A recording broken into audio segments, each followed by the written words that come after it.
Hello, ಬಜೆಟ್ಗೆ ಇನ್ನು ಕೆಲವು ದಿವಸನೇ ಇರೋವಾಗ ಟ್ಯಾಕ್ಸಸ್ಸನ್ನು ಬಿಟ್ಟು ಇನ್ನು ಬೇರೆ ಯಾವ ಸೆಕ್ಟರ್ಸನ್ನು ಟ್ರ್ಯಾಕ್ ಮಾಡಬೇಕು ಅಂತ ನೋಡೋಣ.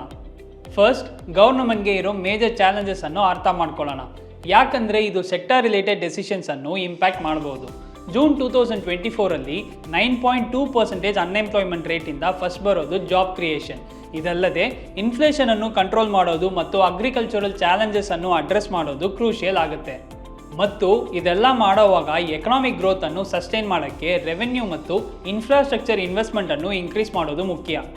ಈ ಗೋಲ್ಸನ್ನು ಅಚೀವ್ ಮಾಡೋಕ್ಕೆ ಗೌರ್ಮೆಂಟ್ ಈ ವರ್ಷ 5 ಕೀ ಸೆಕ್ಟರ್ಸಲ್ಲಿ ಜಾಸ್ತಿ ಫೋಕಸ್ ಮಾಡ್ಬೋದು. First, railways.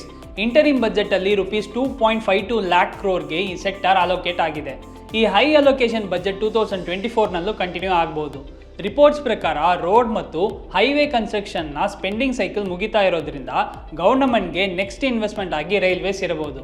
ಬಜೆಟಲ್ಲಿ modernisation, expansion, safety upgrades and electrification of railways ಮೇಲೆ ಫೋಕಸನ್ನು ಎಕ್ಸ್ಪೆಕ್ಟ್ ಮಾಡಬಹುದು. ಎರಡನೇ ಸೆಕ್ಟರ್ ಆಗಿ ಅಗ್ರಿಕಲ್ಚರ್ ಇದೆ. ಬಜೆಟ್ 2024ನಲ್ಲಿ ಅಗ್ರಿ ಸೆಕ್ಟರಲ್ಲಿ ಇನ್ವೆಸ್ಟ್ಮೆಂಟ್ ಇನ್ಕ್ರೀಸ್ ಆಗಬಹುದು. ಇದು ಹೆಚ್ಚು ಅಗತ್ಯವಿದೆ. ಒಂದು ಕಡೆ ಇಂಡಿಯಾದ ಎಕನಾಮಿ 8.2% ರೇಟಲ್ಲಿ ಗ್ರೋ ಆಗ್ತಿದೆ. ಆದರೆ ಫಿನಾನ್ಷಿಯಲ್ ಇಯರ್ 24ಅಲ್ಲಿ ಅಗ್ರಿ ಸೆಕ್ಟರ್ 1.8% ಗ್ರೋ ಆಗ್ತಿದೆ. ಇದು 7 ವರ್ಷದಲ್ಲಿ ತುಂಬ ಕಡಿಮೆ.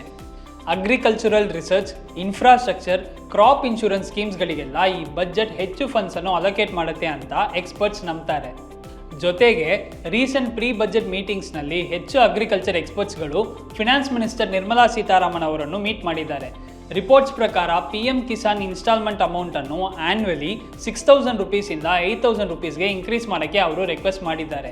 ಅದಲ್ಲದೆ DBT ಮೂಲಕ ಫಾರ್ಮರ್ಸ್ಗೆ ಎಲ್ಲ ಸಬ್ಸಿಡೀಸ್ಗಳು ಡೈರೆಕ್ಟಾಗಿ ಕೊಡಬೇಕು ಅಂತ ಅವರು ಕೇಳಿದ್ದಾರೆ. ಫಿನಾನ್ಸ್ ಮಿನಿಸ್ಟರ್ ಈ ರಿಕ್ವೆಸ್ಟ್ಗಳನ್ನು ಫುಲ್ಫಿಲ್ ಮಾಡ್ತಾರಾ ಅಂತ ನೋಡೋಣ. ಮೂರನೇ ಸೆಕ್ಟರ್ ಆಗಿ ಇನ್ಫ್ರಾಸ್ಟ್ರಕ್ಚರ್ ಇದೆ. ಇಂಟರಿಮ್ ಬಜೆಟಲ್ಲಿ ಈ ಸೆಕ್ಟರ್ಗೆ ಫಿನಾನ್ಸ್ ಮಿನಿಸ್ಟರ್ ನಿರ್ಮಲಾ ಸೀತಾರಾಮನ್ ಅವರು ₹11.11 ಲ್ಯಾಕ್ ಕ್ರೋರ್ ಅನ್ನು ಅಲೋಕೇಟ್ ಮಾಡಿದ್ದು ನೆನಪಿದೆಯಾ? ಇದು ಹೈಯೆಸ್ಟ್ ಅಲೋಕೇಶನ್ ರೆಕಾರ್ಡ್. ಫುಲ್ ಬಜೆಟಲ್ಲಿ new infrastructure schemes and highway related ಅನೌನ್ಸ್ಮೆಂಟ್ಗಳನ್ನು ಎಕ್ಸ್ಪೆಕ್ಟ್ ಮಾಡ್ಬೋದು. ಸೊ ಟ್ರ್ಯಾಕ್ ಮಾಡ್ತೀರಿ. ನಾಲ್ಕನೇ ಸೆಕ್ಟರ್ ಆಗಿ ಡಿಫೆನ್ಸ್ ಇದೆ. ಅವರ ಸೆಕೆಂಡ್ ಟರ್ಮಲ್ಲಿ ಡಿಫೆನ್ಸ್ ಮಿನಿಸ್ಟರ್ ಅವರು 2028-29 ಒಳಗೆ ₹50,000 ಕ್ರೋರ್ ವರ್ತ್ ಡಿಫೆನ್ಸ್ ಎಕ್ವಿಪ್ಮೆಂಟ್ಗಳನ್ನು ಎಕ್ಸ್ಪೋರ್ಟ್ ಮಾಡಬೇಕು ಅಂತ ಒಂದು ಆಂಬಿಷಿಯಸ್ ಟಾರ್ಗೆಟನ್ನು ಸೆಟ್ ಮಾಡಿದ್ದಾರೆ. ಅದೇ ಸಮಯ ಡಿಫೆನ್ಸ್ ಸೆಕ್ಟರಲ್ಲಿ ಸೆಲ್ಫ್ ರಿಲಯನ್ಸ್ಗಾಗಿ ಸಿಗ್ನಿಫಿಕೆಂಟ್ ಪುಷನ್ನು ನೋಡಿದ್ದೀವಿ. ಇದನ್ನು ಕನ್ಸಿಡರ್ ಮಾಡಿದಾಗ ಮೇಕ್ ಇನ್ ಇಂಡಿಯಾ ಮತ್ತು ಸೆಲ್ಫ್ ರಿಲಯನ್ಸ್ ಇನಿಷಿಯೇಟಿವ್ಸನ್ನು ಪುಷ್ ಮಾಡೋದು ಜೊತೆಗೆ ಡಿಫೆನ್ಸ್ ಸೆಕ್ಟರ್ನ ಮಾಡರ್ನೈಸೇಷನ್, ಬಾರ್ಡರ್ ಇನ್ಫ್ರಾಸ್ಟ್ರಕ್ಚರ್ ಆ್ಯಂಡ್ R&Dಯಲ್ಲೂ ಗೌರ್ಮೆಂಟ್ ಫೋಕಸ್ ಮಾಡಬಹುದು. ಕೊನೆಗೆ ಇರೋದು MSME ಸೆಕ್ಟರ್. ಇದು ಇಂಡಿಯಾದ GDPಗೆ ಆಲ್ಮೋಸ್ಟ್ 30% ಕಾಂಟ್ರಿಬ್ಯೂಟ್ ಮಾಡುತ್ತೆ. ಸಪ್ಲೈ ಚೈನ್ಸ್ ಆ್ಯಂಡ್ ಮ್ಯಾನುಫ್ಯಾಕ್ಚರಿಂಗ್ ಅನ್ನು ಇಂಪ್ರೂವ್ ಮಾಡೋಕ್ಕೆ ಈ ಬಜೆಟಲ್ಲಿ ಸ್ಕೀಮ್ಸ್ ಅನೌನ್ಸ್ಮೆಂಟ್ ಅನ್ನು ಎಕ್ಸ್ಪೆಕ್ಟ್ ಮಾಡ್ತಿದೆ. ಜೊತೆಗೆ ಈ ಸೆಕ್ಟರ್ ಕನ್ಸೆಷನಲ್ ಲೋನ್ಸ್ ಅನ್ನು ಎಕ್ಸ್ಪೆಕ್ಟ್ ಮಾಡ್ತಿದೆ. ನಮ್ಮ ಮುಂದಿನ ವಿಡಿಯೋಸ್ಗಳಲ್ಲಿ green energy, auto, realty and PSU ಥರದ ಸೆಕ್ಟರ್ಸ್ಗಳು ಬಜೆಟಿಂದ ಏನು ಎಕ್ಸ್ಪೆಕ್ಟ್ ಮಾಡ್ತಿದೆ ಅಂತ ನೋಡೋಣ. ಆ ವಿಡಿಯೋಗಳನ್ನು ಮಿಸ್ ಮಾಡ್ಕೋಬೇಡಿ. ಸೊ ನಮ್ಮ ಅಪ್ಸ್ಟಾಕ್ಸ್ ಕನ್ನಡ ಚಾನಲ್ಗೆ ಸಬ್ಸ್ಕ್ರೈಬ್ ಮಾಡ್ಕೊಳ್ಳಿ.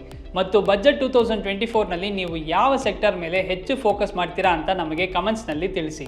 ನೆಕ್ಸ್ಟ್ ವಿಡಿಯೋದಲ್ಲಿ ಸಿಗೋಣ. Investment in securities market are subject to market risks. Read all the related documents carefully before investing.